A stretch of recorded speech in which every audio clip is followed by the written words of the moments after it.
Hey everybody, welcome into the Beehive. Today we are going to get into some topics on the silver squeeze or the dollar milkshake. Which do you prefer to be in, and does it matter which way you're in? Are they both being squeezed? Can you escape the squeeze? And we have Tiger Stacker joining us here, and we're going to get into these topics. Tiger, welcome in. Thank you very much. I've been squeezing this thing all week and I'm not getting anything out of it. You're not getting anything? No. Yeah, You know what the problem is? What is the problem? I don't have the power of a very famous guy. Can you bring this guy up? Oh, okay. His name is Jack LaLanne. How many of you older people remember Jack LaLanne? The guy was super freaking healthy. And when he couldn't squeeze anymore, he made his own juicer as an old dude. So how much silver do you think we can squeeze in this? Oh, I wonder. That's interesting. I see that maybe is that where this is originating from? Well, I don't think so, because Jack LaLanne right now, the only thing he's squeezing is dirt out of the way to get some daisies to pop up. Oh, okay. I think he was in his 80s when he passed away, but he was a pretty healthy old dude. He looked like he was quite healthy, no doubt. Yeah, he was on television for years and years, always in one of these jumpsuits, and always helping people get back to health. Now we got RFK Jr. Yeah. So just a little fun side note. Yeah, no doubt. That's interesting. So, welcome in OC Stacker, Rock Moss, Chew, Joseph Lopez. Thanks for joining us. Yeah, we're just going to get into these topics and whether or not it has anything to do with that juicer or not. But I just kind of wanted to talk about this. There seems to be from what I sense in the stacking side of the community, kind of some frustration with the whole idea, and what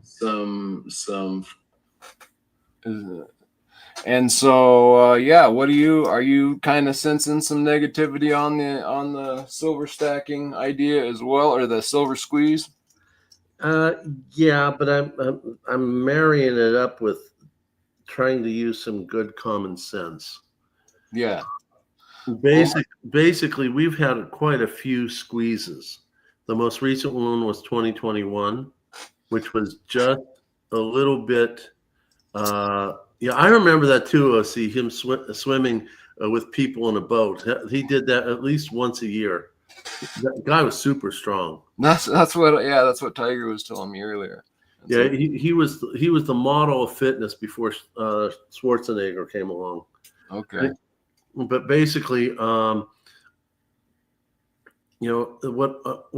we had one in 2021. I came on to stacking a little bit after the silver squeeze, so I had to learn a lot about that. Oh, really? That's very interesting. Okay, I got to make a note. I didn't know that. Yeah, neither did I at the time. But shortly after that, the price of American Silver Eagles jumped up to like $15 premium or something like that. Yes. So basically, I came onto the scene and I learned a lot, but that was not the only squeeze. The first major squeeze we all should know about was the Hunt brothers. Sure. Then after that, 2008, 2011, 2021, and the one that they have tried or are still trying. So I definitely am not a big fan of it. I think the bullion dealers aren't part of the problem, but they're enjoying the extra icing on the cake. But what I think of it as is mostly a Ponzi scheme, where you get a bunch of people who have bought as low as they can possibly buy, get together, try to hype it up. We're going to get the man. we're going to get them, and we're going to get them good, and we're going to jack it up so that that spot price can't help but to go back up again, and then get all the people all riled up to get FOMO started and have a nationwide FOMO take place. People start buying. The price goes up. The spot price might go up also. But what happened with the last one, when spot price came down, the premiums kept the levels high. And that stayed that way for quite a while. Yeah. So, I wasn't around at the time. I might have gotten fooled because I was new, but I was still learning some basic stuff, so I didn't get caught up in it that much. But there's the old phrase, "Fool me once, shame on you. Fool me twice, shame on me." Hey, Chew. So hey, Joseph. So yeah, well, that's kind of, that's kind of the sentiment that I've been seeing from the stacking community. And I just I was looking into this earlier, and so I want to share my screen here and show just the meanings. I just wanted to look at the meanings, and the one squeeze number one here says firmly press something soft or yielding, typically with one's fingers. Example, Kate squeezed his hand affectionately, or I cocked the gun and squeezed the trigger, or he squeezed with all his strength. And then, but the one I want to concentrate on is down here on extort, where it says, number 3, obtain something from someone with difficulty. You were evidently attempting to squeeze as much money out of him as you could. Yeah, I think that applies. So I think that one applies very much, and so I wanted to use that, but I want to look at it from a couple ways. And I just want to point out that I see how, this is a possibility. And this is kind of what I'm, asking you, or maybe someone can show me, what information am I missing that would make this be true? Because I see the stacking community taking this example here. You were evidently attempting to squeeze as much money out of him as you could, taking that example and saying, using that towards the bullion dealers, right?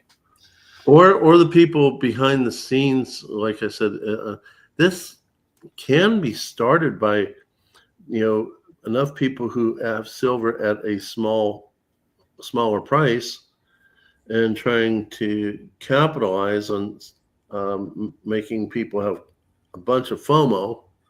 And then when the price gets up to the level they want, sell as much as they want or all of it and get fiat dollars out of it, wait for the price to come down and buy it right back again. I mean, that in my mind is a classic Ponzi scheme. So, yeah. I put a short out, basically mentioning as much as you can in 1 minute, and just basically told people, don't do it. Yeah. If you want to buy because that's what you want, and you have to have it, okay, just go in with your eyes wide open. Otherwise, hold on and wait. Well, I think you bring up some good points there, and I think that's definitely what I'm seeing from the stacking community, and that is that type of mindset on this, which is valid. I mean, it's very valid, and I look at that side of it as well, I guess, but not as much, to be honest with you. Like, I do see that, to me, that there is another side to this. Okay. And I guess, yeah, I'll just kind of point out that, okay, let's now back out. And I kind of want to, agree with you, though, that I see, how that you can look at it this way. Firstly, that from a stacker's viewpoint, but then I want to say, okay, I don't know where this originates from. I had just purchased silver a few days before I found out about this squeeze. Would I have waited? No, because I'm always just buying silver. And so I don't know where this even came, who made up the day. And so I don't know what the original post was. Maybe it said, buy it now, drive up the price today, and we'll sell it tomorrow. If that's the truth, then yeah, you're right. This is really bad. But I just don't know that information.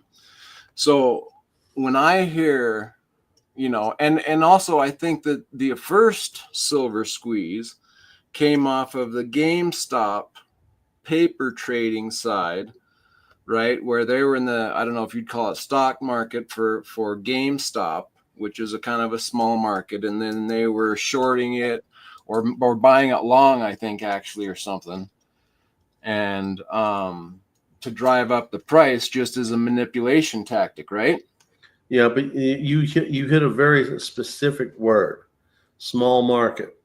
Yes. GameStop is, to my knowledge, is a U.S.-based company, and mainly here in a limited market where silver has been around for 6,000 years and is everywhere in everyone's market and all the economies.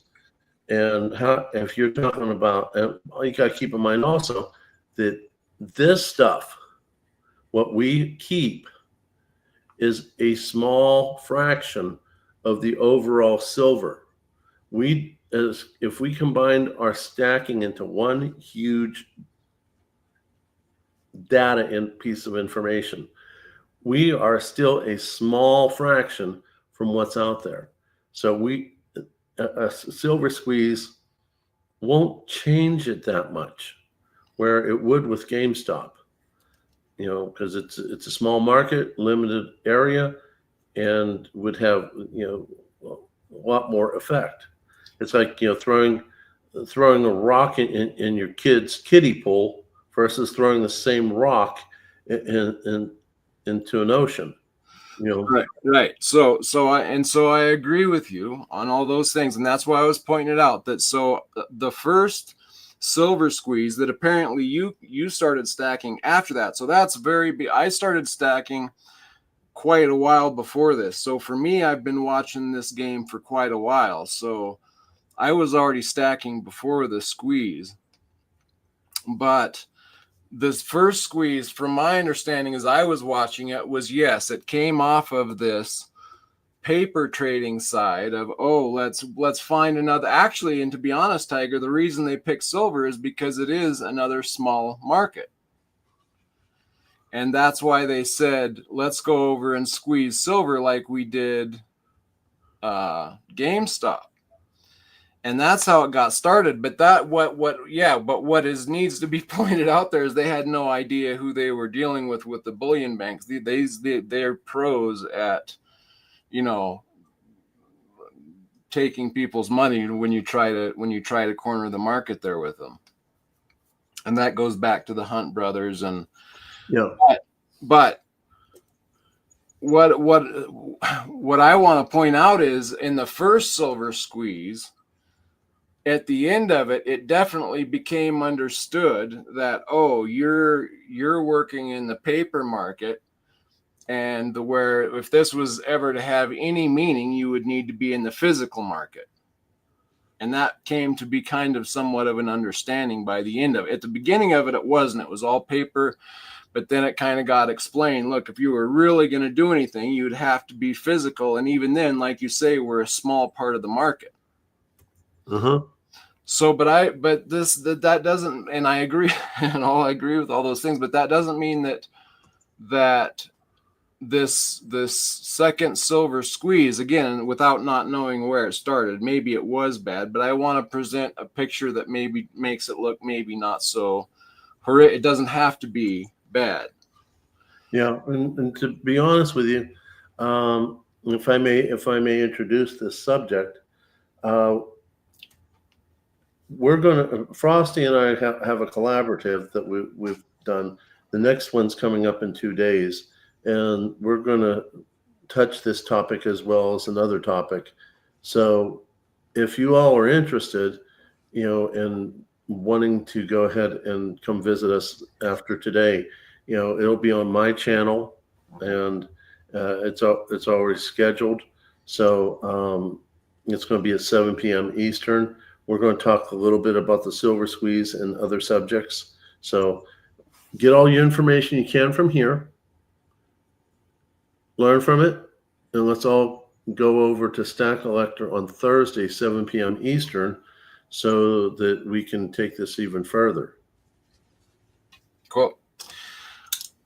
All right, so to get into it just a bit more here, I wanna take the same phrase that we were looking at there. Okay. Oh, that's not it. Let me shut that off. Remove. Yeah, I think you're partially right, OC. I think you're partially right in the fact that the fear of tariffs is also contributing. Well, there's a few things that I wanna bring up as just possibilities. Again, I don't know where it originates from, but if we take this same line down here and we say, and the line is, the example is, you were evidently attempting to squeeze as much money out of him as you could. This was just what I pulled up on this was the third example for the meaning squeeze. And so if you take this same line and just look at it through how I first kind of looked at it when I got into stacking, was if you zoom way out of this picture, you see that 40 years ago we were more on a level playing field, or 80 years ago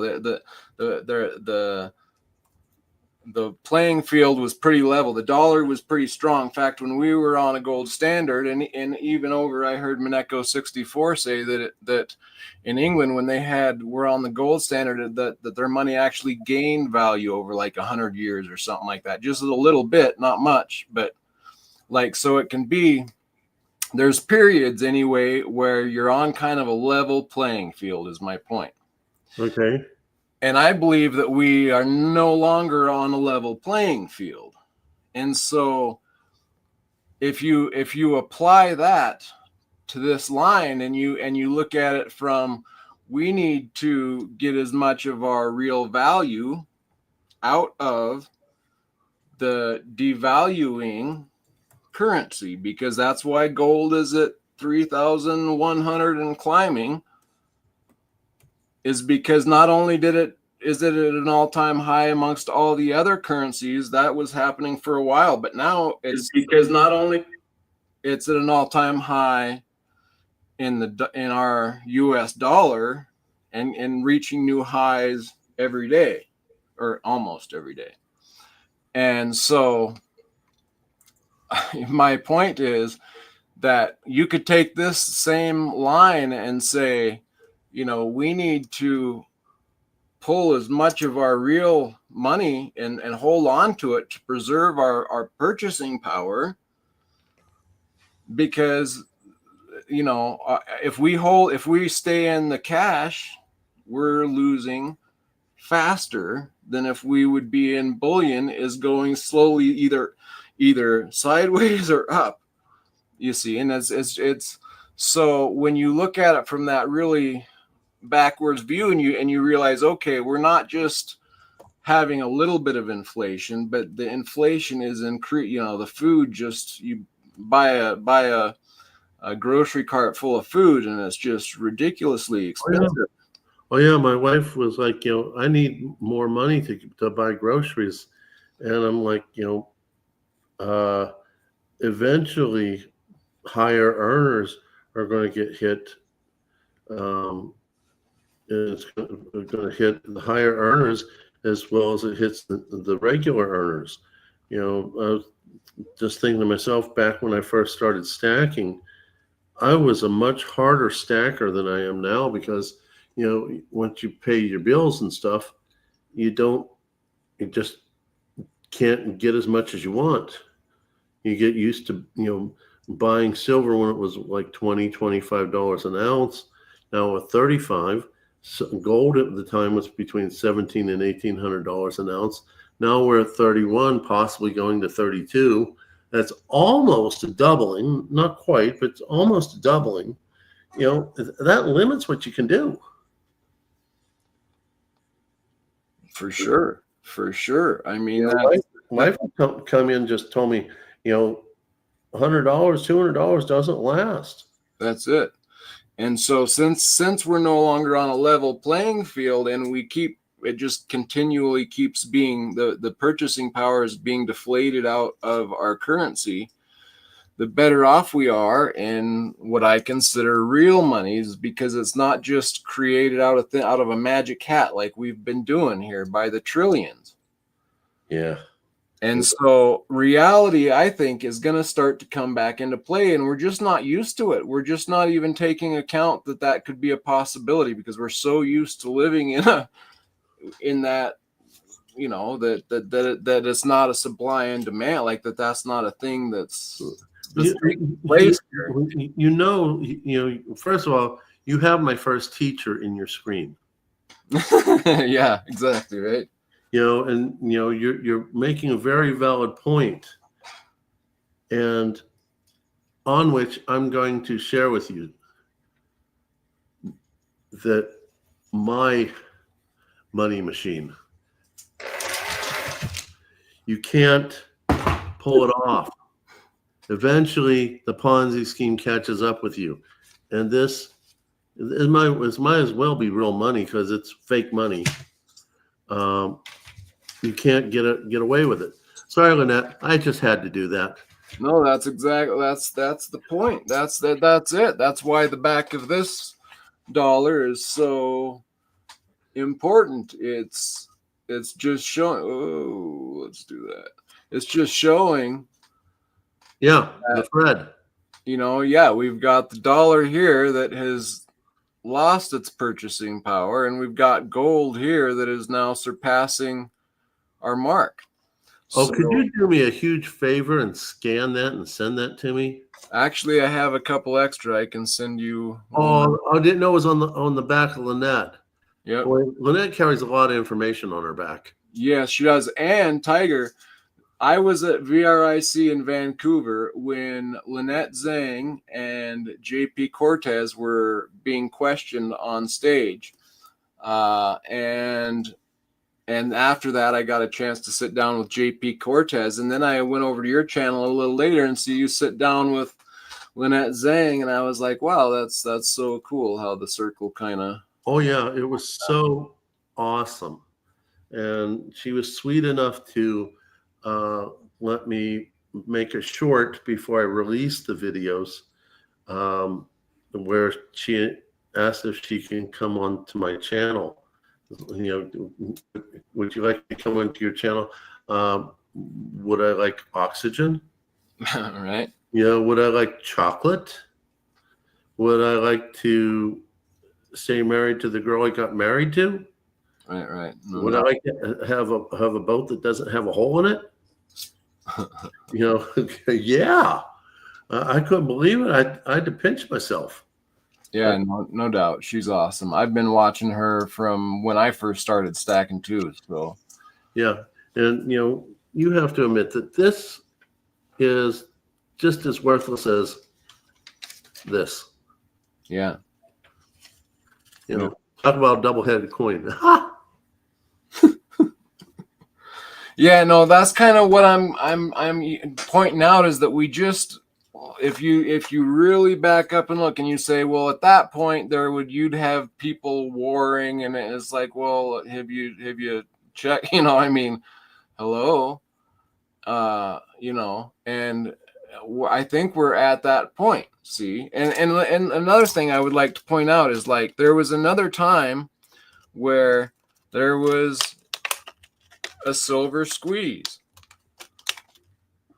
and so this is an old Roman coin that is copper to the core. You can see here the copper coming out of it. It's just a silver dip. It's been dipped in silver, to give it a look of value. But at some point back in the day, my point being is that there was a silver squeeze in their coinage. Oh yeah, you're talking about the Roman denarius. Yeah, and so over time, someone up higher knew that, look, we don't have enough silver to pay out all of our people, so we'll keep a lot of the silver for ourselves because we know it holds its value, and we'll just make the coins out of copper of lower value, and we'll just paint them with silver to make them look like they're valuable. Pull me up. Okay, you mean up close extra screen? Yeah, the extra screen. Now, I don't know if you caught this when I did this video. No, not me on the extra screen, the shared screen. Oh, okay. I don't know if you caught this when I did this video. That's your screen. Oh, no, yeah, I see it. I see where you're at. This was a video I did 5 months ago, where I shared the debasing of the denarius versus what's happened with our Fred. And if you notice, they go down, and they've always gone down. This is just our current versus ancient, and there's loads of other ones that have done this. So the point I'm trying to make is, yeah, when you're talking about the denarius, there's the graph to show it to you right then and there. Exactly. And they had, it's not like they didn't know about pure silver and gold. For hundreds of years, they went on the silver standards, and gold was the extreme wealth, at the same time. But silver was thought of just as money and trade. Mm-hmm. And yeah, I mean, it got squeezed out of the system as well. And you can just follow it through the coinage, and not just, that's the other thing, is that all the other things that happen to a superpower when they start crumbling are like happening again. The culture starts to kind of get weird, and yeah, it's all revolves around the money. And that's it, because you pump so much fakeness into it that it becomes what I think they're referring to when they say a financialized economy. And that is just that, oh yeah, we'll just print some money, but the problem doesn't get fixed. You just throw a whole bunch of money at it, and then suddenly that money doesn't have its purchasing power anymore. Because it's not so rare anymore. Exactly. It's just, and so we're at this point, and especially when, when we're the global reserve and so many people rely on that dollar. And so it's like we went from being a world gold and silver standard. Silver was just known from like get-go about that it's money. It's been money all throughout time. And I have a feeling, a theory about this. Okay.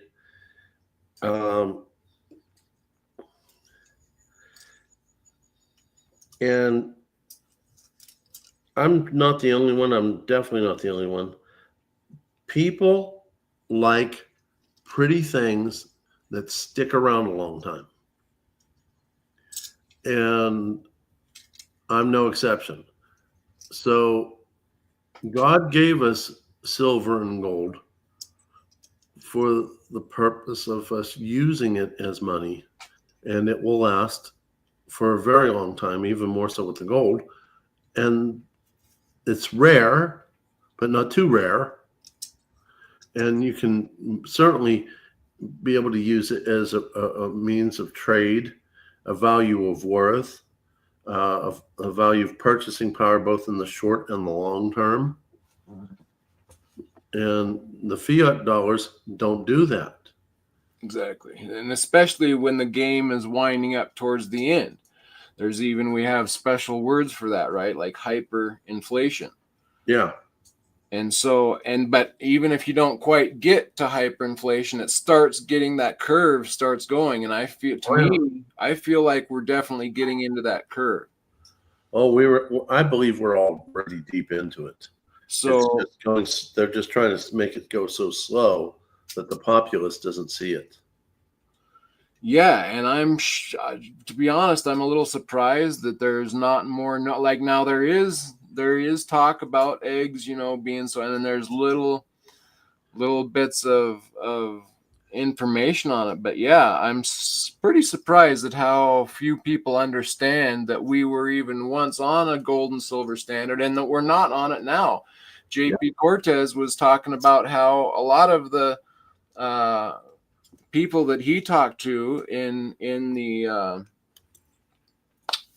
oh man, I have such trouble with legislators, was that some of them thought maybe we were still on a gold standard even, and so there's just no understanding of what our underlying system is and what it was and why it now is what it is. And for me, that's the whole point of why I got in. And so I've been, squeezing silver from 2017. Every time I get enough extra fiat that I don't have to spend it on something else, I put it into silver. And I don't blame you. And it's went up. Let's share my screen here. Some people just, I don't think really, and everybody's seems to be negative towards silver, like, oh, it's just not doing any good. And I mean, yeah, gold is even maybe some of the time, if not more here lately, outperforming silver. But if we go back 3 years here, let me pull this up and widen it out. I'm going to maximize this screen. I want to see it. Okay, so we're going to go 5 years out. And yeah, so this was, let me try 3 years and just make sure one of them was even more. Must have been the 5 year.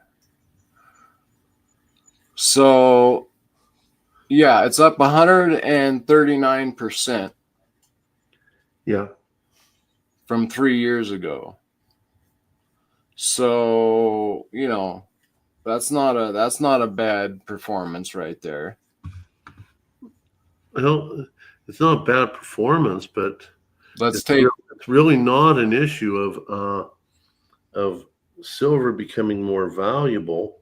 It's an issue of the dollar becoming less power in the purchasing arena. So in 5 years, gold has only went up 97%. So in 5 years, silver is outperformed by over 40%. That's just from that one specific timeline. If you go back 10, gold overtakes it again, just barely. But I mean, at certain times, depending on when you're looking, silver can be in the lead. Yeah. So firstly, it's not that bad. And then, it's always known to any of the big wigs that I have talked to or listened to, they talk about that silver performs later. It catches it. It's like a slingshot. It lags behind, and then that stretch, it just suddenly springs into action and outperforms gold in the end. And so that's been the story back from 2017 and way before that. That's just when I looked into it and found out about it. And I remember, and back then I was telling people, like get into, some silver and it will preserve your purchasing power and you can buy more groceries. Like you can't buy anything at the grocery store with that. I'm like, no, but if you hold on to it for a few months and then go cash it in, you can have bought, twice as many groceries as you could if not, so, hey, John Camper, welcome in. Pete Clark, good to see you. OTG, welcome in. So yeah, I kind of wanted to point out that if you're really looking at the bigger picture, it doesn't have like and I didn't hear that on this silver squeeze that they're saying turn around and sell. I'm talking about the long time picture where we're talking, the Bretton Woods system coming to an end. We're talking other nations forming a BRICS alliance where they can trade without the dollar. Bretton Woods was losing power, but it was killed in 71 with Nixon. Bretton Woods didn't mean diddly, and once Nixon took us 100% off the gold standard, it was all fiat promises. Mm-hmm. Well, it's so funny to me that when he came out and disconnected shut the gold window, he says we're gonna close that gold window for now. He said, but don't worry, we're gonna continue to be honest and forward trading partners. Like, we'll keep good, honest books. Don't worry. Lie. Right. So I mean, it's funny that those were the next words out of his mouth. And why was that so important? Well, because you're taking the real, you're unhooking from reality.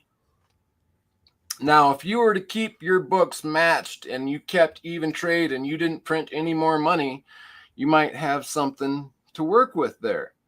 But we know that they're just printing trillions into the system, and that's not backed by anything, and therefore this game is going to come to a head at some. And I'm pointing out that if you look at the silver squeeze from the level playing field is not level anymore, it's very inverted or climbing, then these calculations need to be redone out, because I hear such frustration in people about premiums, and it's like, yes, and yes, Tiger, in you coming in after the first silver squeeze, it makes a lot of sense for you to view it that way, especially.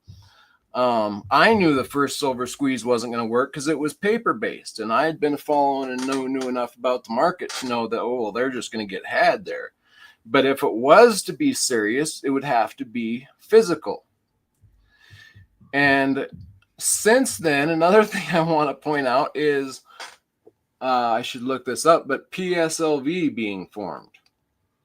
It was just kind of SLV and GLD, right? And those are just pure paper, no underlying physical, or very, very little, if any, there. And so, but PSLV comes in and they're actually start up a paper trading, except they're actually buying the silver for each contract. And so and we say, well, we don't have any power as a small stacker. And I kind of agree. But if you listen to Rick Rule talk about him building up his PSLV vaults, he talks about going to Canada, getting all that they had. Then he went to New York, got all they had. Then he went to Chicago, got all they had. And he said at the end, they were starting to struggle. Mm-hmm. And now they're holding, and he has the most, he's here of like this last month. They have put the most shorts on him. I'll pull up that chart, but it's like it's a crazy chart of the amount of shorts being put on PSLV. And my point to that is,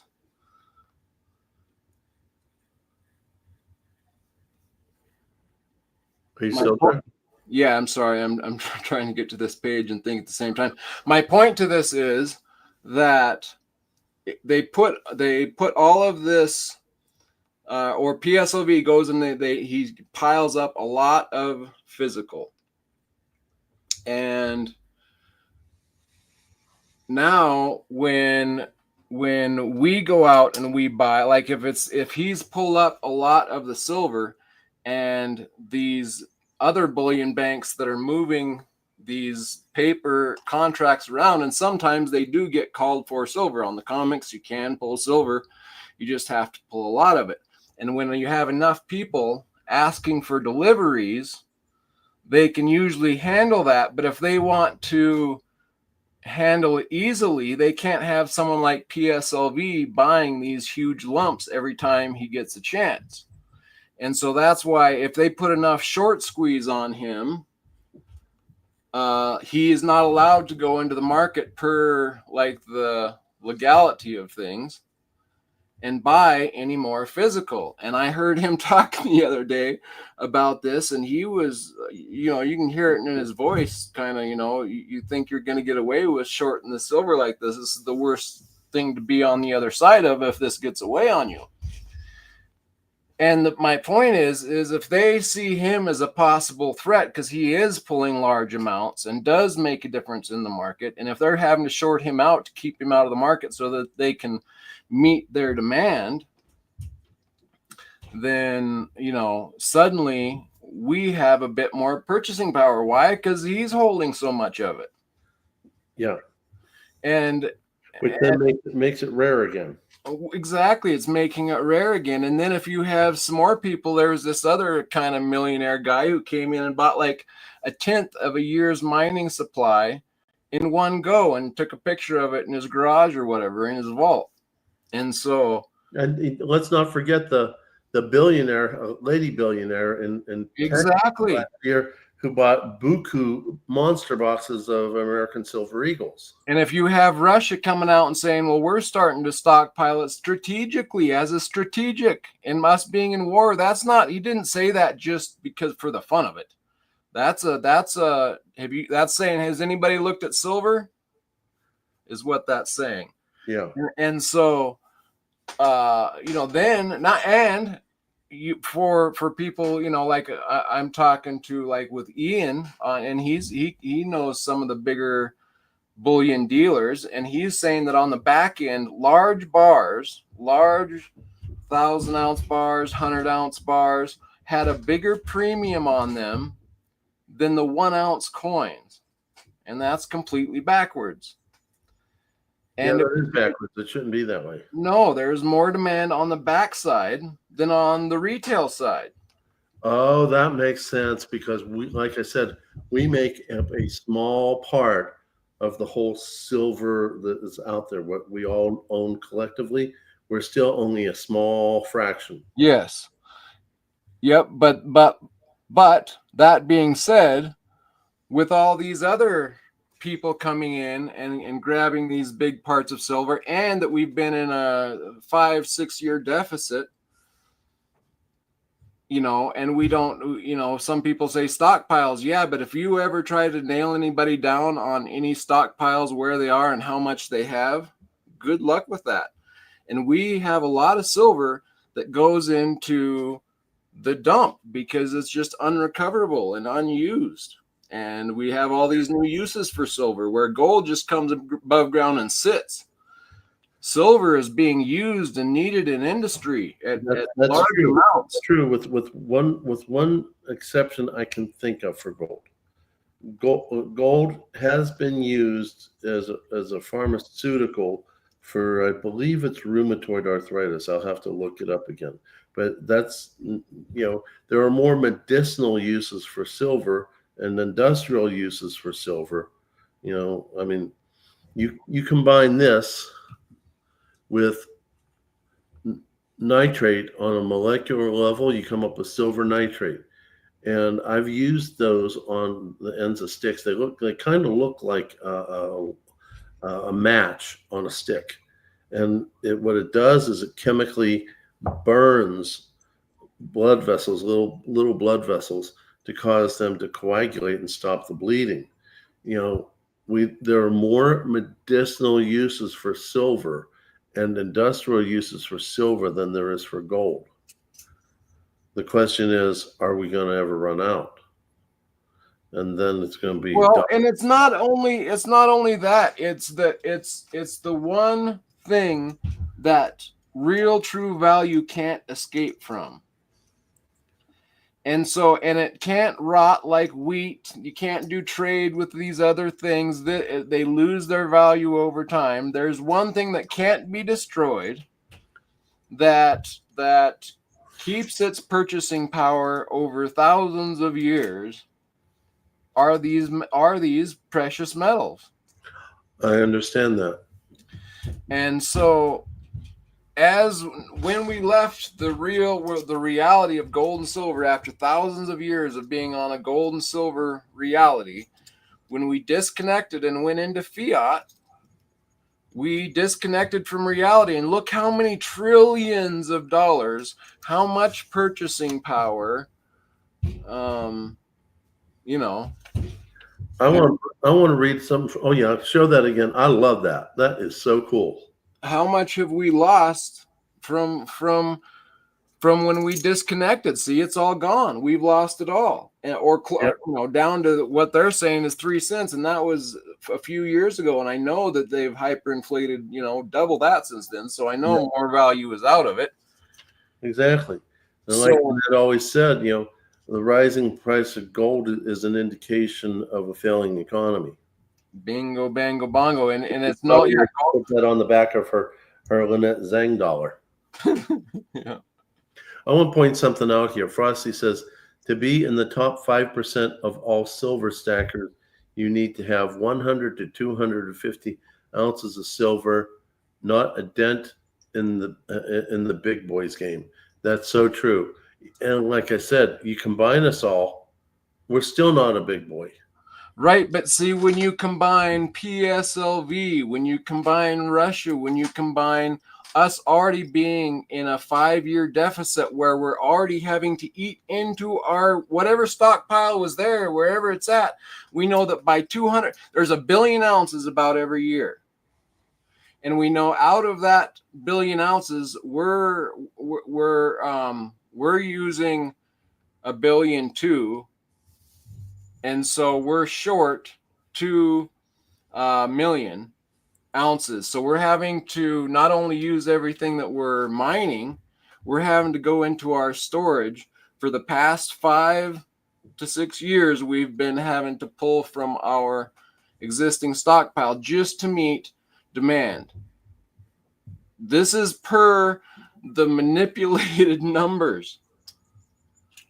And so why, I mean, you can't have it both ways where you're, saying that it isn't manipulated or is manipulated. If you say that there's no manipulation, then you have to agree that we're at a 5-year deficit of 200 million ounces a year that's eaten into our stockpiles. And we're getting less and less out of our minings. We're getting less per as much as we mine. Yeah, and we're using more than what we have, more than what we're pulling out, which I think is exactly what you just said. Yep. The thing is that the best we can do, and this is I'm going to follow this into something else, but with the gold silver ratio, last I checked was around the 90s. That makes this more valuable. If you're hardcore play the gold silver ratio, which I really don't. Once I accidentally pulled something off, but that was purely by accident.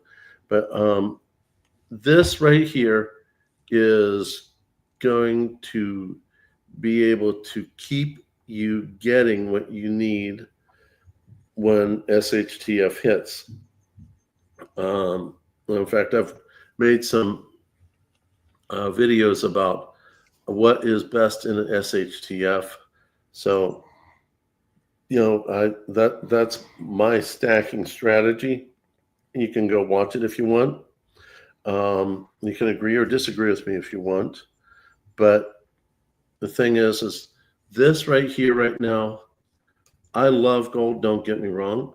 I have gold, don't get me wrong.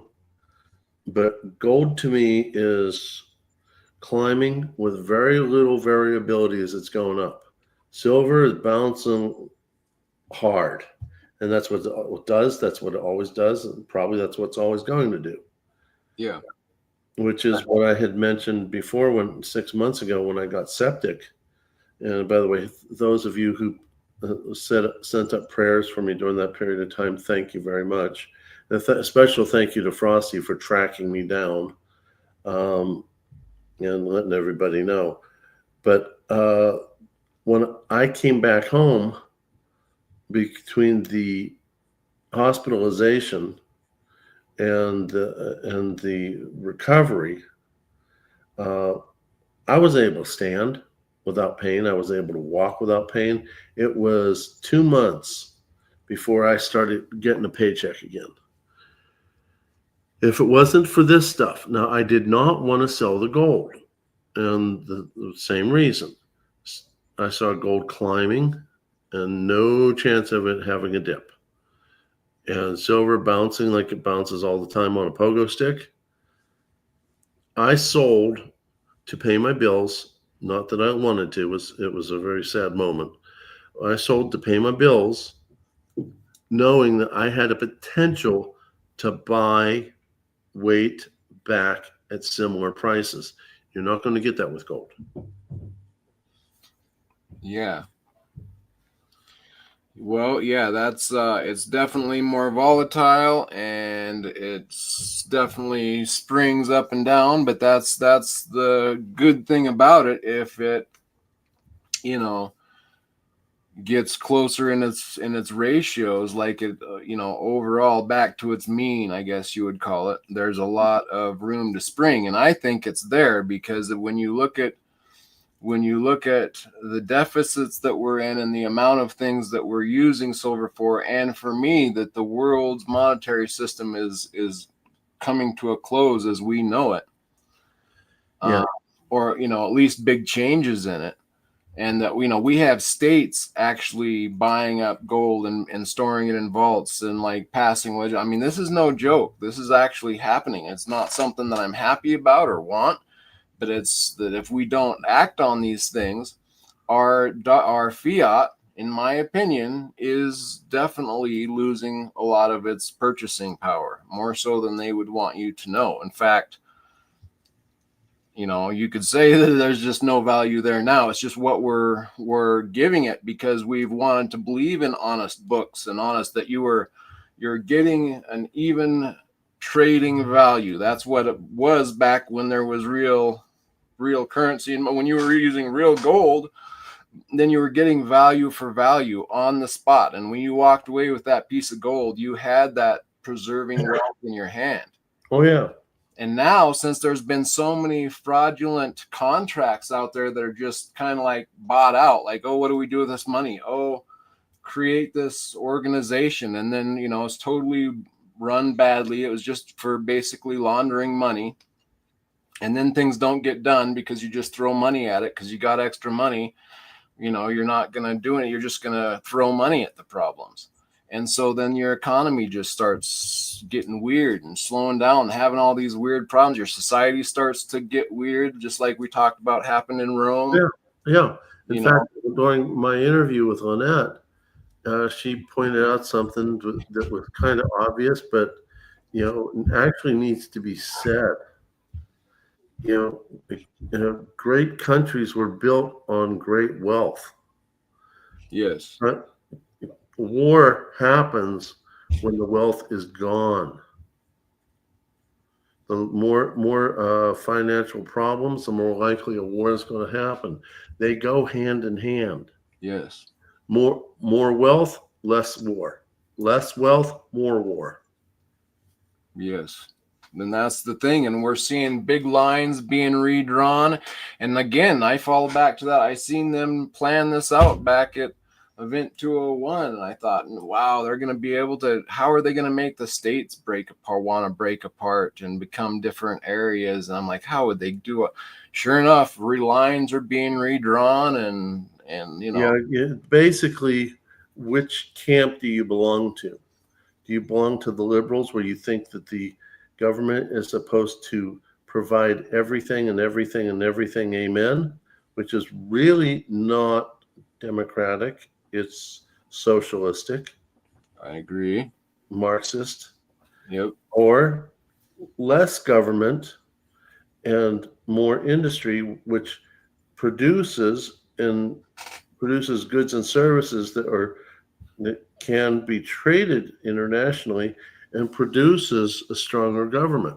That's what we originally had. Right. And see, but to do that, we would actually have to reverse. Like, do you know how many laws we passed that are like bad laws? When we started, it was just you had your basic laws that kept you from doing the certain main things, and there wasn't 1,000 little legislative things that override the real law.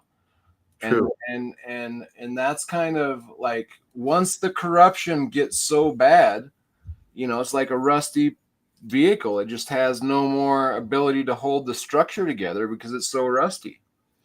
Exactly. And that's like corruption, and that seeps into your society, and it happens to, you can see it in moral values, you can see it in all different areas of life, that it just, it has an effect. And that's very much written about in books, that this is what happens when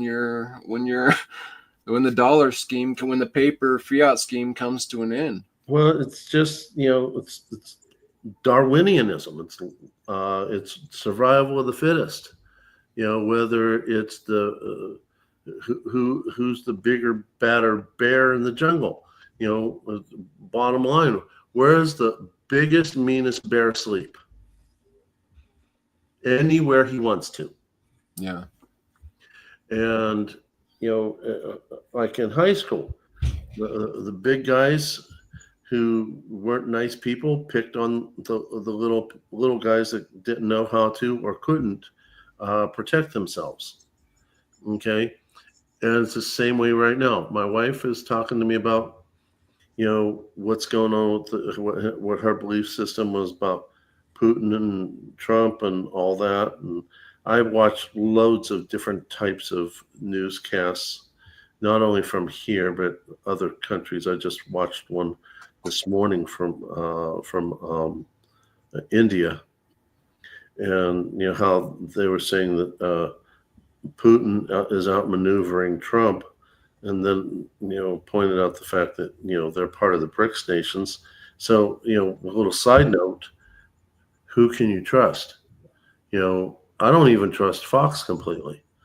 I actually think the truth is somewhere in the middle. But all this stuff is positioning. Have you ever played a game called Axis and Allies? I think I've seen it. I don't think I've played it.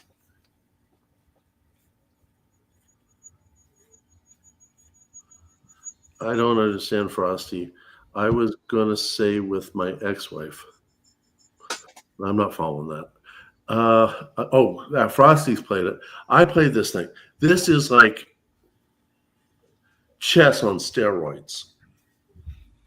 Okay.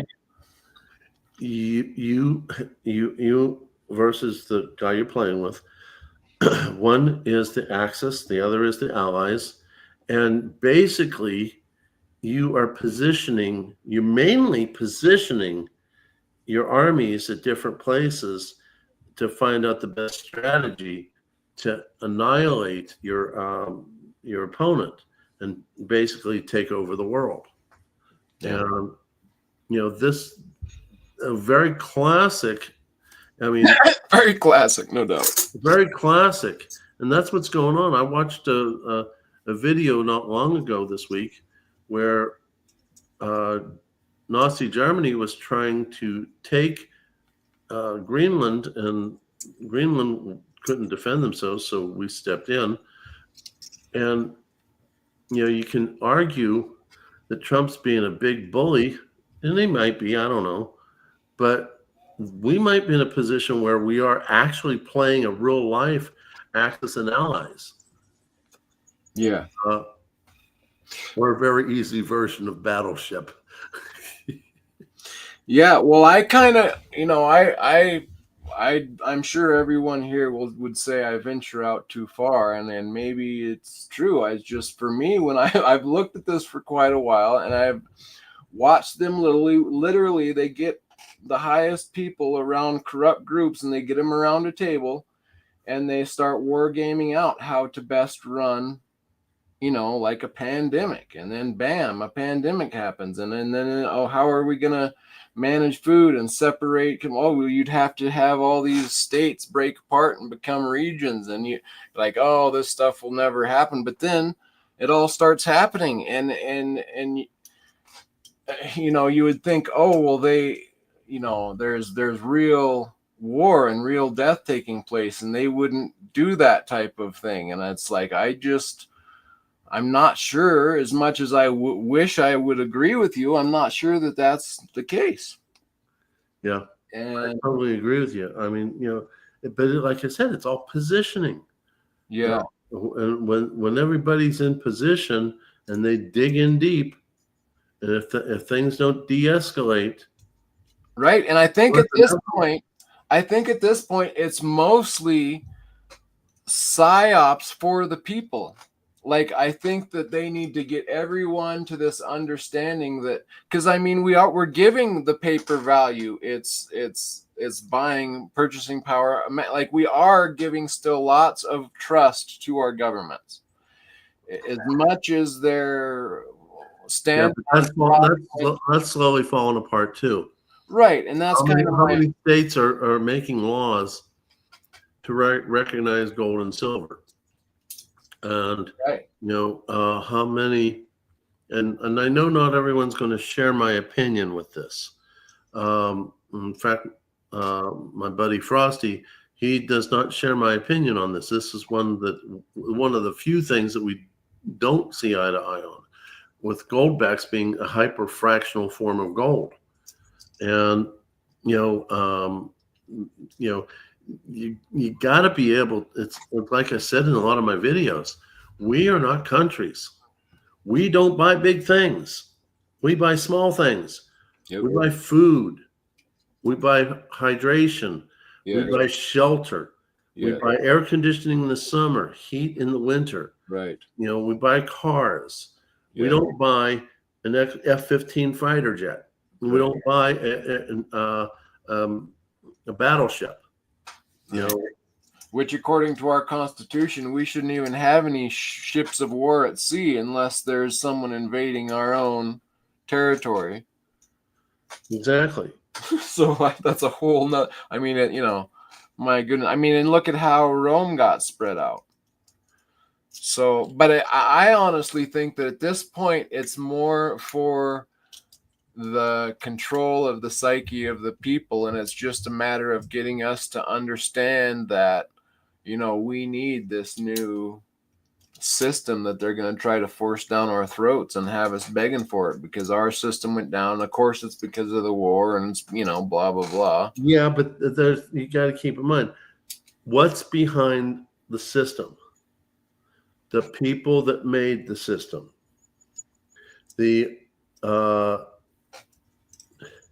and people are flawed. There is an innate selfishness to the human being. There is an innate desire for taking advantage in the human being. And it has to be, that bullying has to be bullied back with professionalism, integrity, and trying to do what's right. Okay? That's why this is God's money. And this is not. Man can make tons and tons and tons of these. We can't make one of those. And we make it into nice things, but we can't generate it. And then there's always the deception that creeps in, like that happens where you can see it in these coins, that they tried to make it look like a valuable coin by taking an actual copper coin, stamped out copper coin, and then they painted it silver so that it looked like a silver coin. So it looked like it was valuable. Looked like a silver coin. And I mean, we see that. I'm doing that with other things now that look like a gold coin or look like a silver coin, but actually aren't a gold silver coin. And so there's all those same deceptions going around in when these types of systems come to a head. Yeah. And if I can take that moment and use that temporarily as a segue, I want to point out to people in the chat that I want to contribute to our community. And I realize that not everyone has the amount of money to buy a Sigma Metalytics or an XRF gun or anything. And I've tried a few different times to teach a very cheap test, very, very cheap, but accurate, the specific gravity test. And some people aren't following the education I've been putting out. So I put out a poll asking if people wanted me to do a workshop for specific gravity, and I got about basically almost 3/4 saying yes. I also put out a short telling everyone, go ahead and get these items. And I want, those of you who want to learn this stuff, send me an email. I have the spreadsheets in my computer, both the handwritten one for people who don't like computers and an Excel one who people do like computers. And when I release the live stream to do the workshop, you all can have what you need. And I'm hoping that a lot of you don't need to understand the science and the math as deeply as I do. Okay. I don't understand computers a lot.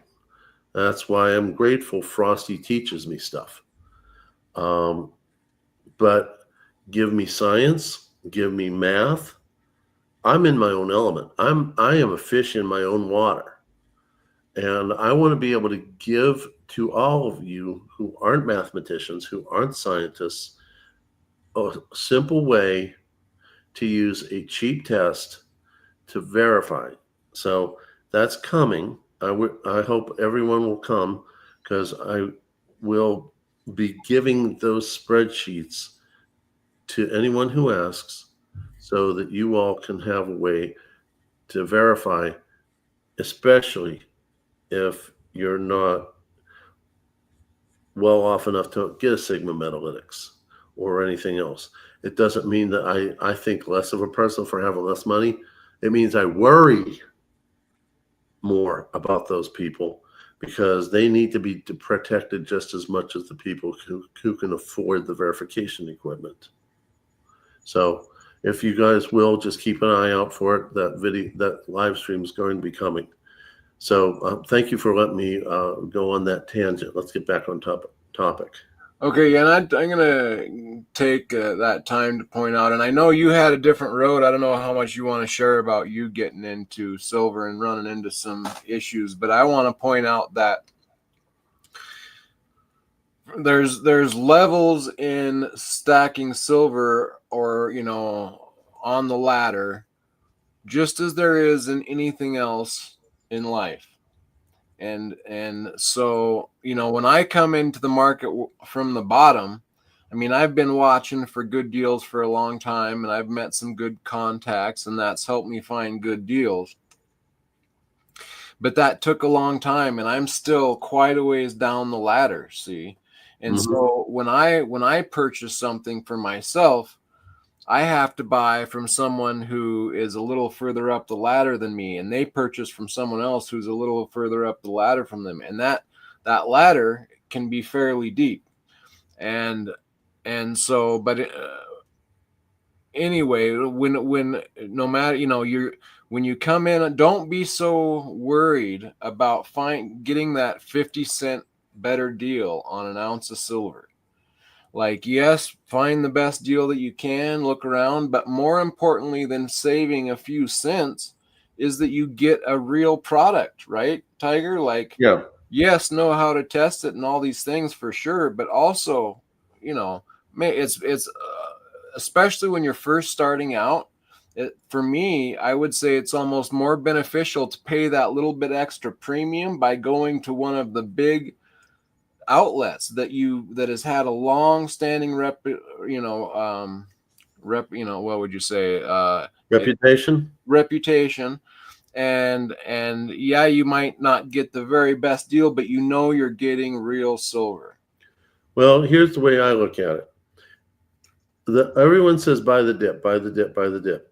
Now, if you take that, it's grammatical, hardcore 100% grammatical sentence, that means you're going to hit the purchase at the valley before the price starts climbing.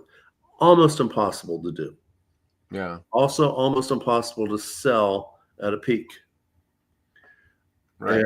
And that's another thing that I want to point out about this squeeze is that there shouldn't even be really the buy sell talk on this particular issue, because I think that it's supposed to be a long-term hold. And I think why it got such a bad rap in the beginning is because it started off of that paper GameStop roll off, that they went from the GameStop paper trade and they tried, let's find another small market silver, let's go do it, not knowing that they were starting to mess with the bullion banks, which is a whole different bag of worms. Yeah.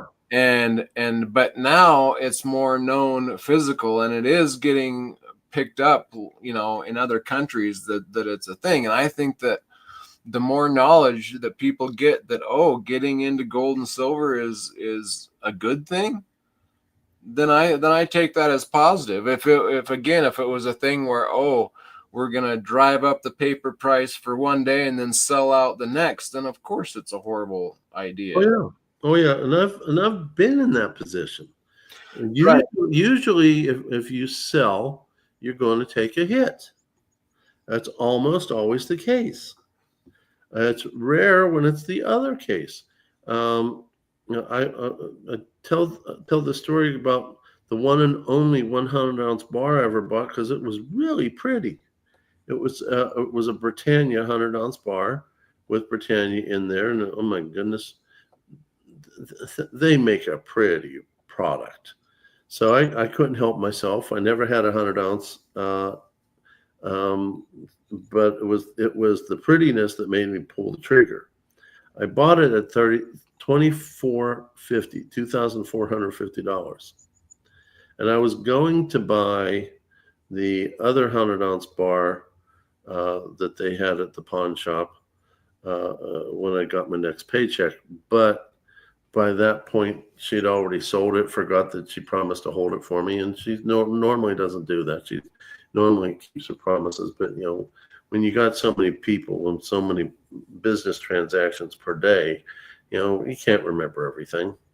So at that point, I wasn't going to have what I wanted, which was one British bar, one Royal Canadian mint bar, so Royal and Royal Canadian, and I was going to put them together in my safe like a sister and brother, and kind of have kind of a little bit of a sense of accomplishment. But she didn't have it, nor did I want to go to online dealers or anything else like that. So what I did do was I decided to sell her back that 100-ounce bar, and I sold it for $32.50, so a $700 improvement.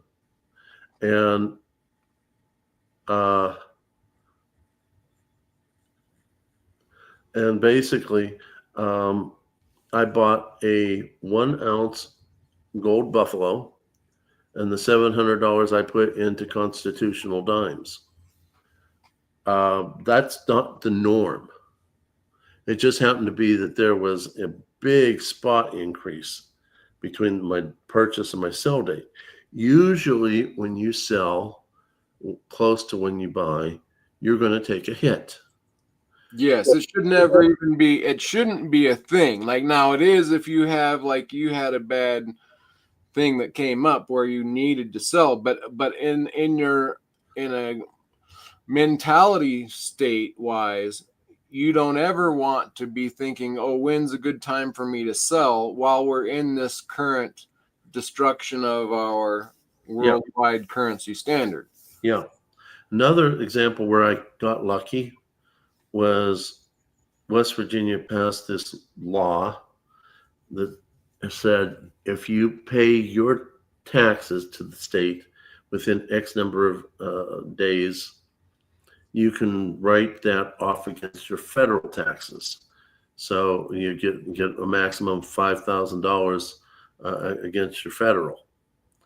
And I only had about 50% in my checking account at the time because I didn't have enough time to prepare.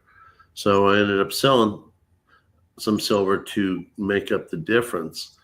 But when I did the math, I actually came ahead because when you consider how much taxes I didn't have to pay to the feds, Oh, it was like an increased premium I got from in on paper, granted, but it was I came ahead. yeah, no. Yeah. That's you know. Yeah, and so there's a few things I want to point out in chat here. One's for you, Tiger, but before we get to that, Yoxnav here saying, unless you've held for years, I'm not sure exactly what he's relating to, but I want to point that out that, I started stacking in 2017, and the idea is that I want to be as much of my wealth as I can in silver because for me, I know that the dollar value is going down.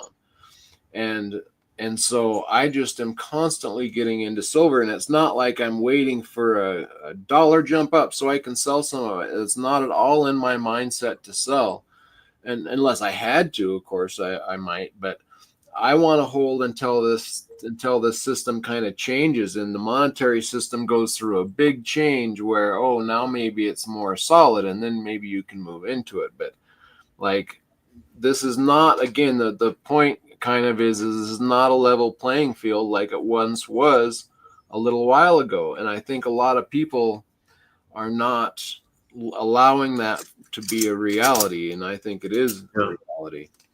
It is. It definitely is. And like I said, if you have to, in fact, my wife was telling me that we had gotten really fortunate because we did things ahead of the changes. For instance, we remodeled a large section of our house before COVID hit, and the supply chains went down, and lumber went through the roof, and all that. I started stacking silver and gold in 2021, and it had a reserve on which we could rely on if something bad happens, even if it was just an individual SHTF.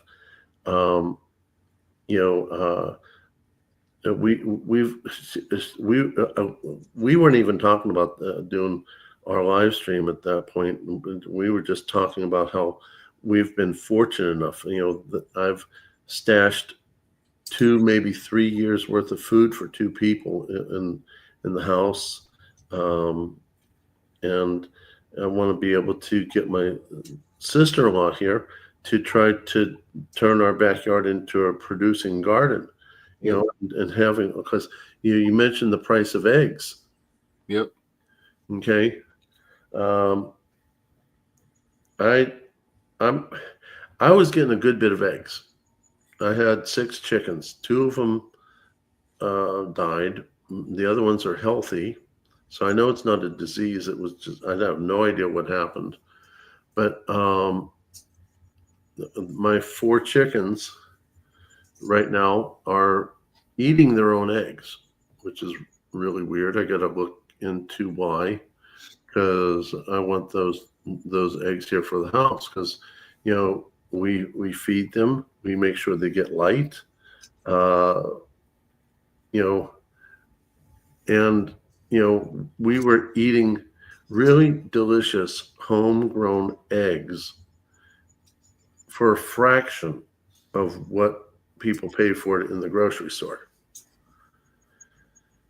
I've thought about that, Yoxnav. They might need more calcium. I've got some people at Tractor Supply that are like animal experts, So I get a lot of advice on chickens and on rabbits. So I'm going to talk to them and see what's going on.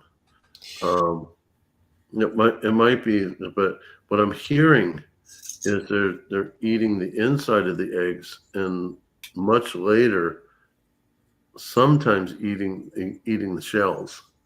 When we were getting a good bit of eggs from them, when we ate the eggs, we just crushed up the shells and put it back in their feed. But the thing is that silver and gold is wonderful to stack, and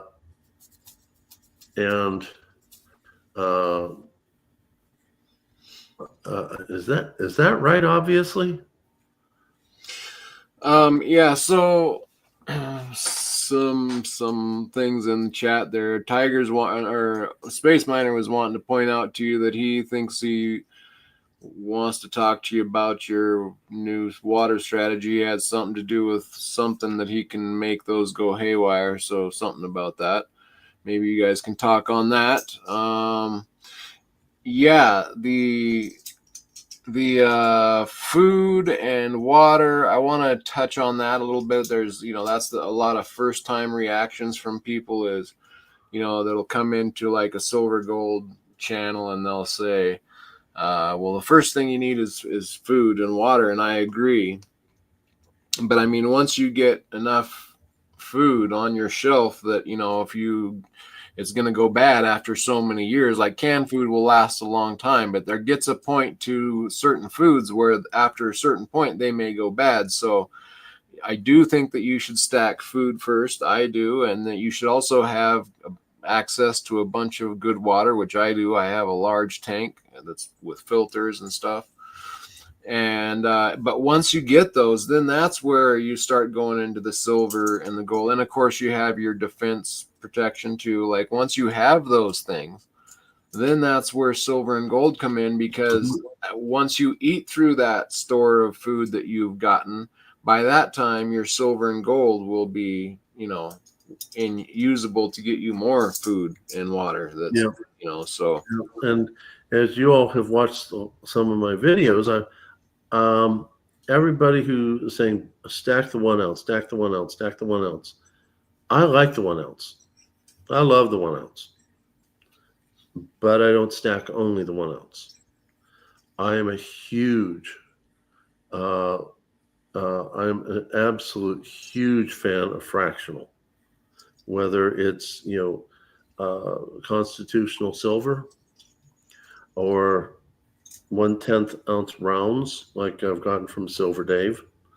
But I'm also a big fan of Goldbacks, because I think that they're going to be an absolute perfect pawn in the chess game when you run into a merchant who won't deal in silver. Indeed. Yeah, I think it might be good in the long run too as well. Sean's Precious Bullion, welcome in. Welcome, Sean. I want to reach out to you sometime. If you don't mind dropping me an email, or I'm not sure if I have yours or not, but I'd like to get you on the channel sometime. Frosty, did I swear? Man. LLC, did I swear? Frosty said I need to stop swearing. I don't know. I didn't catch it if you did. Okay. Well, if I did, I apologize. So yeah, those are just some of the things, and so yes, it could have. Oh, for crying out loud, Frosty! I really love my friends here. ULLC, Frosty, but he hates Goldbacks, and he said I swear by saying the word Goldbacks. Oh yeah. This is one of the few topics he and I don't share an opinion on, but it's okay. Yeah, and that's it. I mean, you're going to come in different places on the ladder with silver and gold, just like with anything else in the world. There's that entry point. You're going to find yourself at the bottom of the ladder, and and work your way in. And there's a learning curve to it, and all that stuff. But if with me in my mindset, it's we've got a bigger picture to be looking at here than just the normal level playing field that we've been on for so long, that I think a lot of people are referencing. And that's kind of where I think the silver squeeze, depending on where its origins post and what that origin post says. Maybe it says just something stupid, but if it could be coming from a place where it's not really malicious intent, I guess is my point, and not trying to get your customers, like, squeeze every drop out of them. I don't think that's necessarily. That's true. That's true. What's going on. And also, Yoxnav, you're right. The premium goldbacks is wild. Yeah. But no other precious metal product has jumped like that. When I started, when Goldback was first starting, they were approximately $2 fiat dollars for one Goldback. Now they're like $5, $6, maybe a little bit more.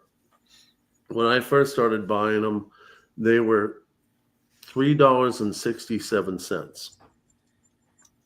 And nowadays, $5, $6. That means I can't buy as many in a swing, but I want a decent amount so that if I have to deal with the merchant who won't deal with silver, I can still get what I want for the family. It's like I talked to some other people. Well, what about the new design? The new design. I don't care about the design. Don't care. Don't care if they redesign whatever. It sits in there waiting to be used as my pawn when SHTF hits. Mm-hmm. Yeah, I think that, it's just because we don't want to believe that our government would just spend so much money without any backing that it would make things go so crazy. But in actual fact, I kind of think that's what's happened, and it's just a matter of time before, like, not all of the value, not all of the world will put all of its value into gold and silver, but there's going to become an awakening where you have to try to preserve your wealth. It's going to fleet faster and faster, and there's enough online information where the word's going to get out. And there's going to be a lot of value from the fiat world that's been holding our system up for 100 and some years, that's going to escape into real things. And at the foremost top of that pyramid is going to be silver and gold, on things that preserve your wealth without going bad for the long run. And that's why gold and silver just are money and have been throughout time. Yeah, and I totally agree with that. I'm giggling over here because Frosty says he's biting his tongue and he's trying to be nice. Now, you all know Frosty. He's one of the smartest guys in our community and one of the most giving guys in our community, and he'll help anybody out. But he does love to have a good debate. It's like give him a debate, man. It's like giving me chocolate. The guy lights up like a firecracker. So if you go into a debate with him, it's going to be hard to win because he's very adept at it. And a lot of times I just hold my tongue until I get my evidence. Yeah, I agree, Sean's precious bullion. I have the same issue with mine, and I don't know that they quite understand the depth to the reality of it, I think it's starting to happen faster and faster and become more serious and more serious. And even though goldbacks are way over priced fractional, I think they will hold their value and continue to go up, just because the other is where it's fleeing from. So yeah, and you got to keep in mind, even if you buy fractional silver like I have from local silver mint, I like them because I don't like their bars. Their bars come in that little satchel.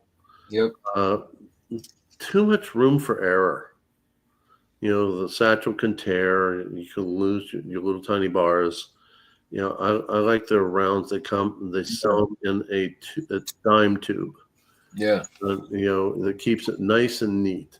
You want to keep a little bit more nice and neat, put a piece of tape on it.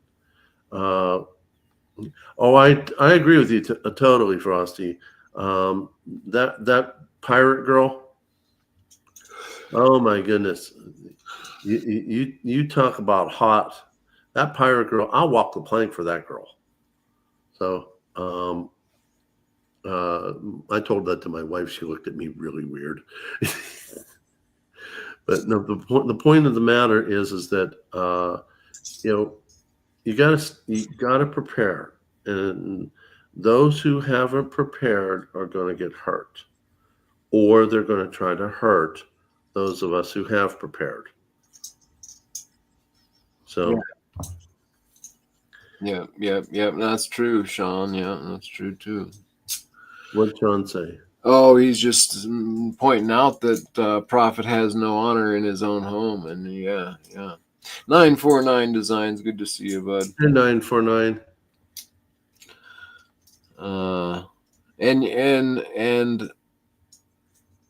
And that's what I see. Like, I also hear from the community that they don't understand it, and maybe that's why. Like, for me at first, that's kind of hard to believe, but Well, they've been brainwashing us for years. Right.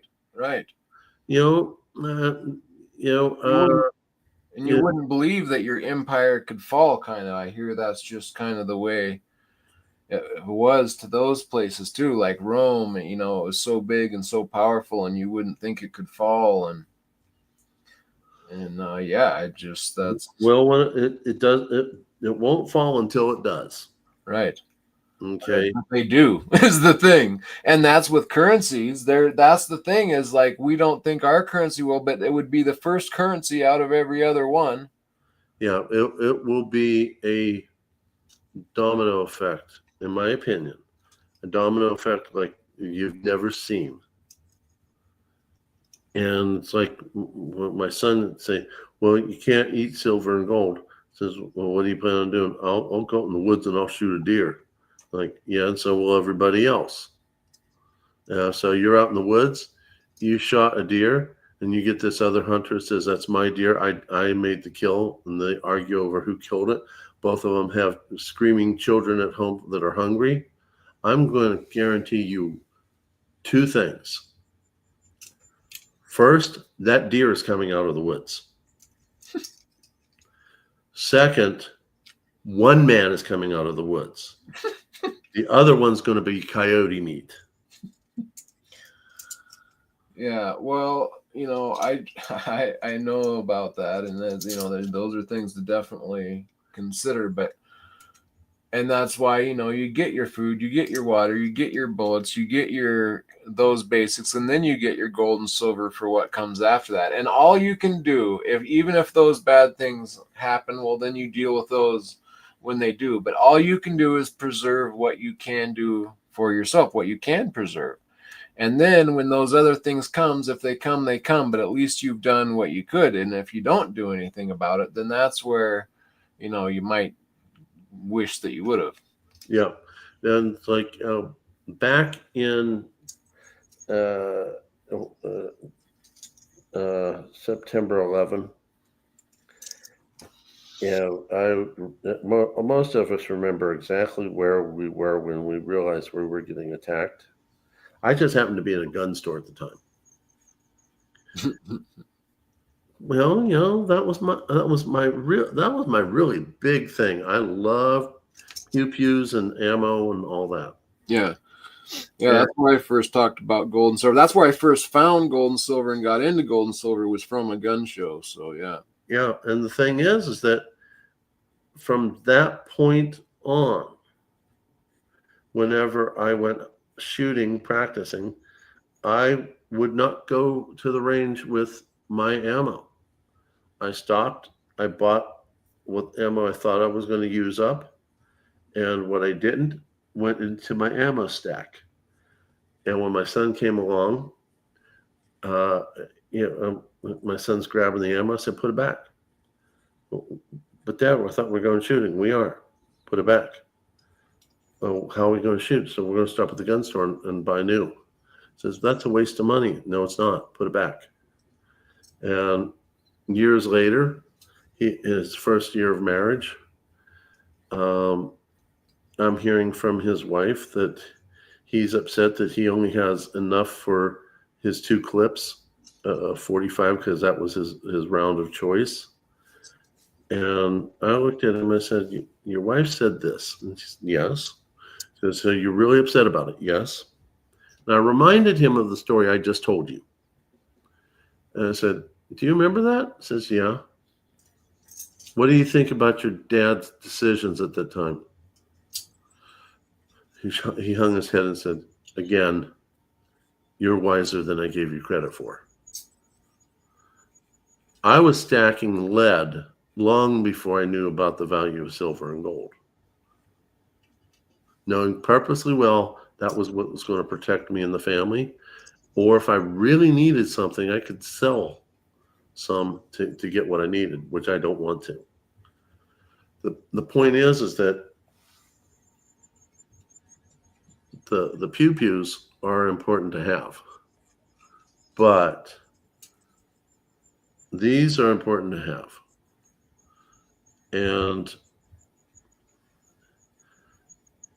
food and water are important to have. When I first started my channel, I had a phrase, and I put it into some of my shorts. 82 protects 47, 79, and your family. Yeah, I remember that one. Yeah, that was a good one. 82, the atomic number for lead, protects 47, the atomic number for silver, 79, the atomic number for gold, and your family. So it's just the way it is. Yeah, I guess. And so I got this number. I was talking with Ian a day or 2 ago, and the Royal Canadian Mint put out a study that there is about 2.5 ounces, if that was to be split among people per person worldwide. I don't doubt that. But good luck getting mine. And that's with all the industry and stuff going into it, and then that monetary demand, if it does hit, that's where see, like, because you want to look at the other side of this, like I do, is if, like, my family and most everyone out there that doesn't believe us, that doesn't hear us, that doesn't know any better, they're losing all of what they think they worked hard for, what was actually rightfully theirs, and they don't realize that they're being robbed of that value at a great rate. So when, if I could make them aware to get into silver, and some of them get into silver before this thing goes down, then that's what I want to do. Like, that's part of the reason why I started my channel, was like, well, the most I can, if I just hoard it myself and I try to keep it, that's not what that doesn't do any good. It's much better if more people get into it. Yeah, I want as much as I can get for myself, but other people need to get it as well. And so it's a thing where the more people find out about it, the better off we are as a community and a society. And you got the cylinder as well on 9. Oh, I love this thing. Isn't that cool? It is so well done. No doubt. I gotta get mine. It is so well done. These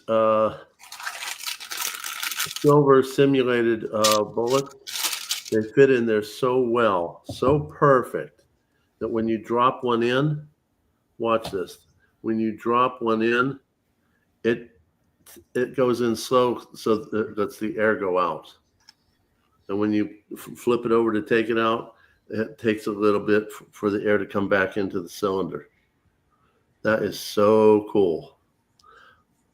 I play with loading and unloading this all the time. Yep. It's pretty cool, no doubt.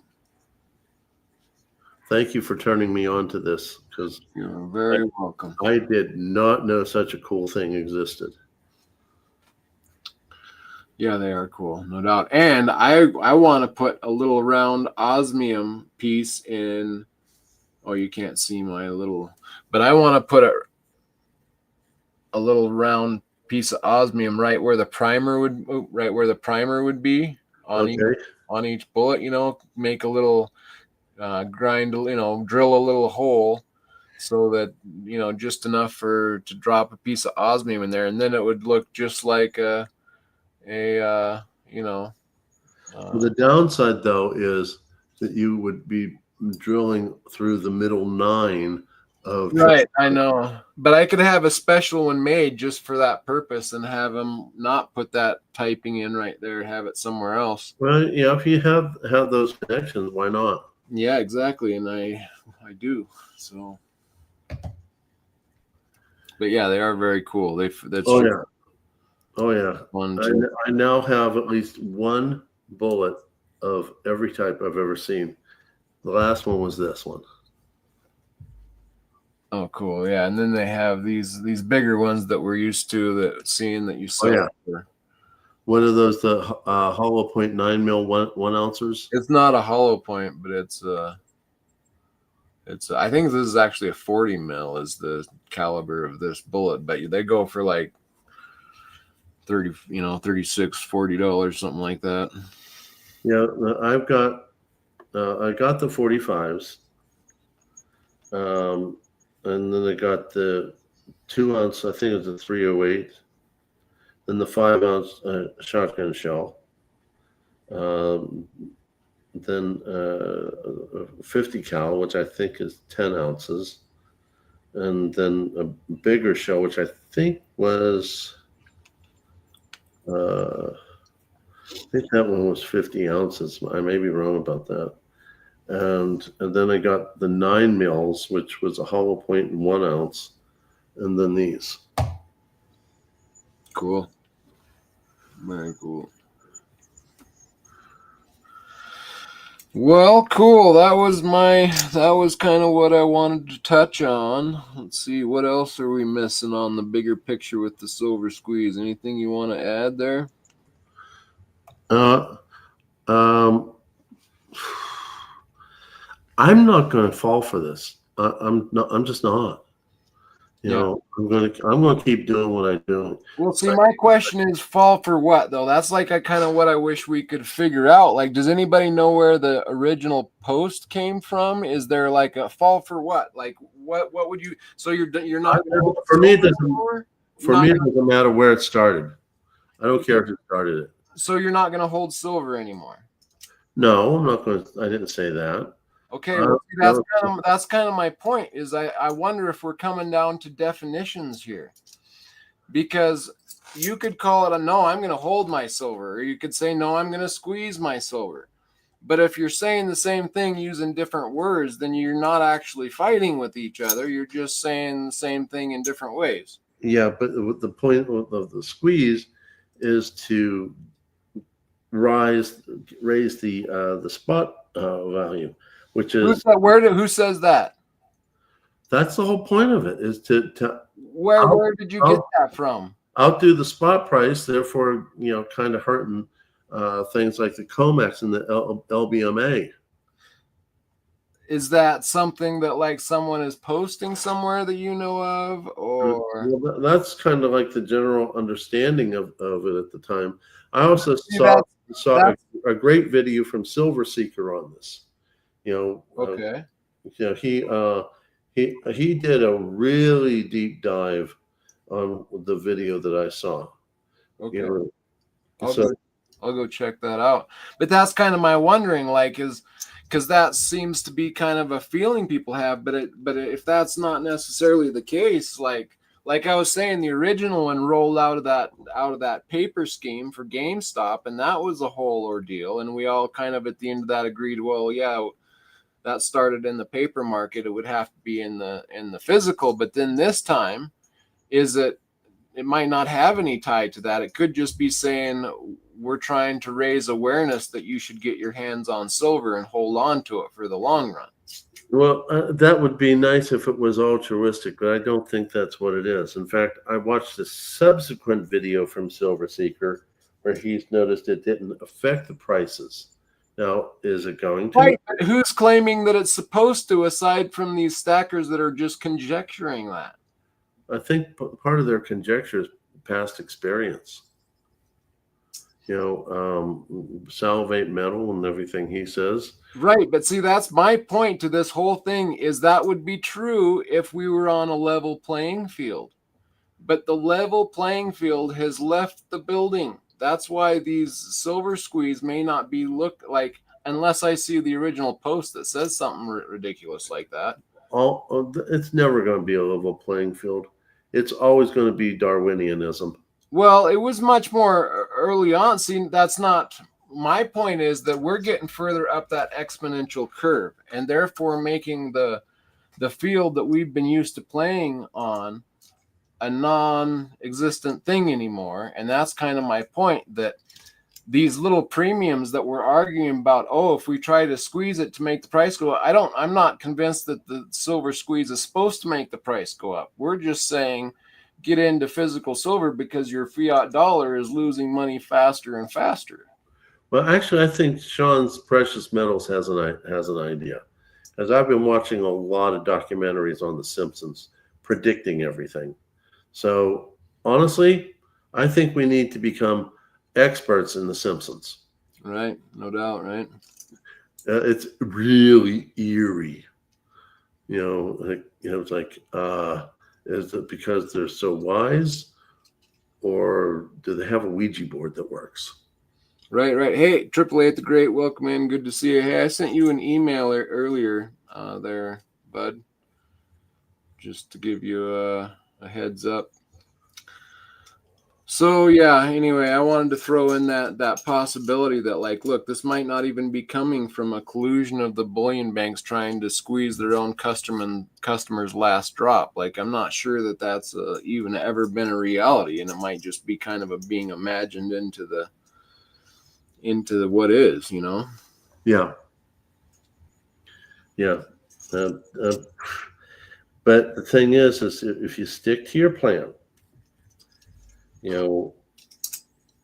stick to stacking your food, your water, your shelter, your gold, your silver, your lead, knives, backpacks, give yourself alternate ways. You will have a very good chance of coming through the other side. And if you don't, you've increased the chances of your family. Yeah. So yeah, it's the best tool that I can see for what I see coming down the road, and that's why I think you should hold it, and not for some quick gains at all. Like, you're missing the whole picture, in my opinion, if you're looking to do that. Yeah, I'm not a big fan of selling just to sell. Yeah. I told you the things I've done already. Right. Well, that's different. I'm concerned. This is my exit strategy is either A, to give it to my wife when I'm dead, or B, to use it in an SHCF, whether it's personal, national, international, and to have enough to take care of everything. We have never talked about the pink elephant in the room, about why stacking silver has an additional benefit above the gold silver ratio, whether it's related to silver squeeze or not. Okay. No one ever talks about this, and it's really frustrating. What do you got? Okay. Your typical 10-ounce bar. Okay. Runs approximately $300-ish. Okay. Yeah. That's a good deal you got there, no doubt. Yeah. Yeah. Your typical, was that one I got from you? Yeah, it said LLC right on the back of it. I didn't read it. I was talking. Yeah, it does say LLC. And that was a good price you got on that. Yeah, I did. But that's a good plug for you, by the way. That was a good plug. I like that. So, but honestly, the gold equivalent is a 1/10 ounce coin or round or bar.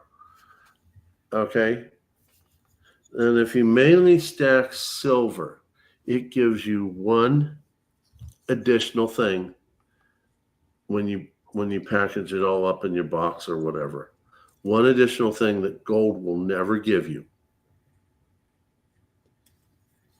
When you move it, you get a good workout. You get stronger. Indeed. Okay, so people, it's going to be harder to move. Yeah, but just think of the power you're going to get from moving your silver, especially if you do videos like this. You got to pick it up. You got to move it. You know, when you have an equivalent in gold, it's in your pocket. You know, you barely feel it. Okay, and I see something here, and yeah, I get you, and I'm with you.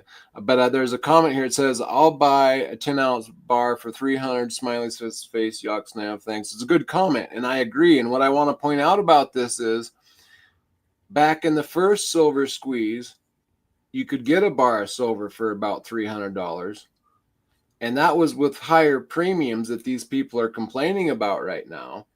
But does that premium matter at this point? No, you'd be happy to get a hold of a bar for $300, even though you are still complaining about it to this day. See, it's kind of another one of my points that I want to point out. Yeah, I agree with you. Yeah, I agree with you. And sometimes you get even a better deal, you know. But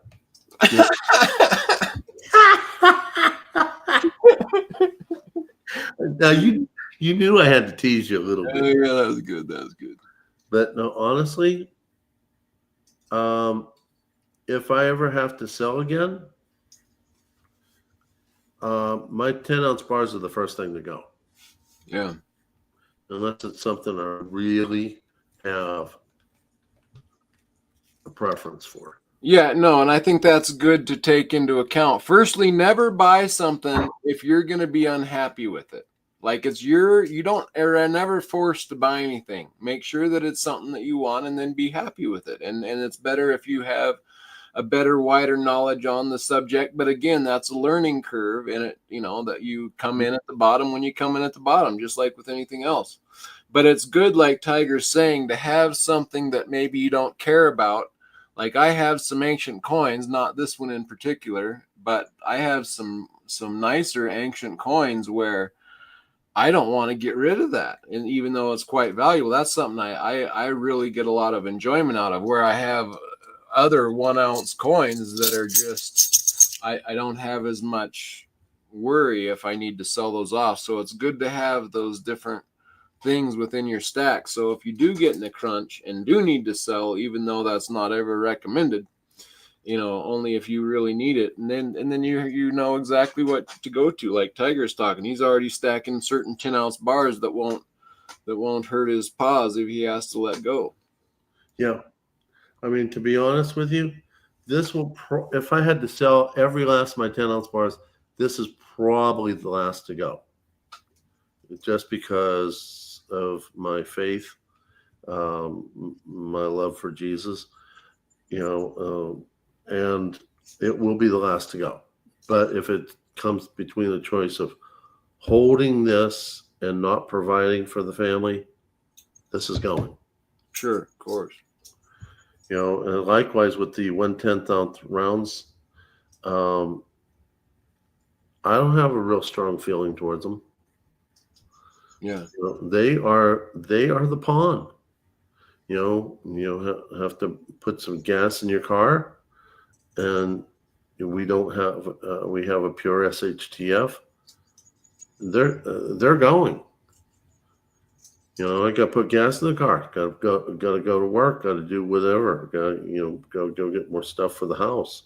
They're going. Okay, This stuff here, even though I love it, I don't love it that much. I love it more than I love these things. So they'll go later. Yeah. You know? Yeah, but I want to point out, Frosty, and I totally get you, and I agree with you, to a large extent. But my point is, just like we were pointing out above, even though the premiums were 40% during that squeeze, and Silver Eagles were almost 100%.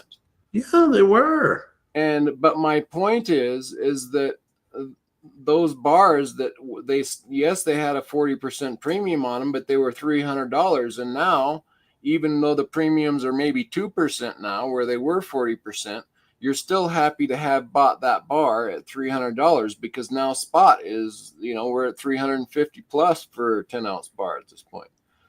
So that's kind of more, at least something to that's more kind of a point that I want to point out. And that if we are getting in a crunch, like I think we are, then and on the back end, the premiums are higher on the 1,000-ounce bars than they are the 1-ounce coins. That tells you that even though we are a tiny fraction of the normal purchasing power, we had that billionaire come out and buy some, and there's been a few billionaires and buy. And what happens when a trillionaire walks up and could buy the whole thing in one swoop? So I mean it. And then if so my point being, before that happens, premiums at that point become a non-issue. It's just that you wanted to have something at that point. And I think we're getting closer to where that exponential increase, where it's, it could be like Mike Maloney says,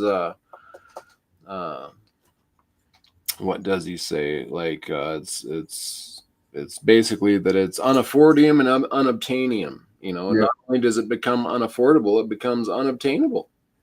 Well, I want to slightly disagree here with what Sean has to say. In an SHTF, nobody's going to work. That's not entirely true. Okay. People who have skills will be in high demand, and you can trade your skills for what you want. In my profession, there's always going to be sick people. There's always going to be injured people. And as soon as people know what I do for a living, they're going to be knocking on my door. So, I can't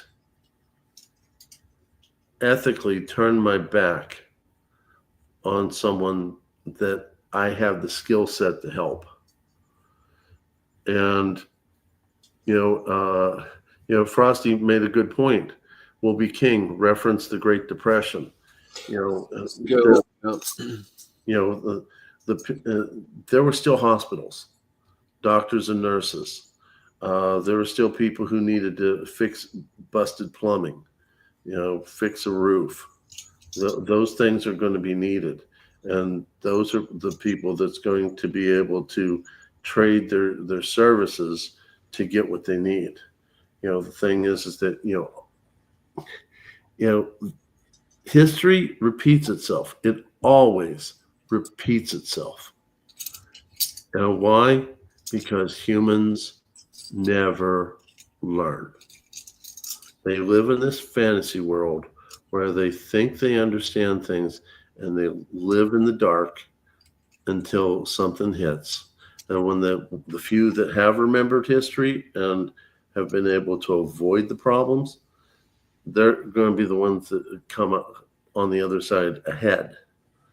They're going to be the ones that are not only the stackers, but they're going to be the handymen, the plumbers, the mechanics, the doctors, the nurses.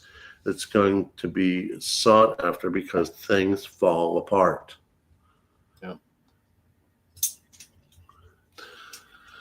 Yep. All right. Well, that was I think we covered quite a bit there. I think that was good. You want to do it again? Let's start from the beginning. Well, I guess you can with the internet. We can just go rewatch it. Good reply. I like it. Yeah, well, yep, go check Tiger out. Sounds like he's got some more good shows coming up, going to be covering these topics and more, so go check them out. And I'll be having more stuff coming out as well, so And if I thanks. can say, go watch the 1 minute 43-second music video that I released. It's a scream. My next rigged video is done and ready for release, and some other really good stuff is coming. Stack Collector in 2 days, where we're going to touch on this subject and another subject. And we're going to alternate that approximately every 2 weeks. Once on Frosty's channel, once on my channel. This next one's going to be on my channel. So, make sure that you're there. Be part of the Cool Kids Club. You can say that you were part of Stack Collector when Stack Collector was just starting. Also, the specific gravity tutorial, the workshop, I'll let you know when that's ready, when I'm going to open that up. Contact me on my email. Ask for either the handwritten form or the Excel form or both, because you're going to need them. The items to bring to the workshop are in a short that I left open there for you. So that's going to be fun, because I want you all to have a really decent, inexpensive test, because not everyone can afford a Sigma. Right, or get yourself a coin slide like I have over here too. There's several tests that can be ran. You can get a coin pinger like I have made out of wood as well. So there's several different tests that you can do, and that water specific gravity is just one of them. And it sounds like, Tiger, that Space Miner was saying he wanted to talk to you about the specific gravity. He had something to say about it, where there's a special loophole within that system that he wanted to talk to you about. So hopefully you guys connect on that. And yeah, awesome. We will be back tomorrow night with a auction, hopefully, if things go well, and then back Saturday night with a spin and bin, and hopefully some other good videos coming out and shows coming up. So stay tuned, and make sure you tag into. Oh, you're over here. Make sure you tag into LLC. He puts out some really good stuff, and he's a really kind, smart guy. Don't tell him I told you. But no, please check him out. He really does good, hard work that's there for all of us. He deserves the support. Go show him a little bit of love. Don't show him too much love. The wife might kill you. So, but anyway. Thank you, Tiger. I appreciate that. You're welcome. All right. And thanks everybody out there in the chat. We appreciate you hanging out with us and getting your side of the story as well, keeping us on track. So thanks for hanging with us, and we will catch you all on the next one. Take care, everyone.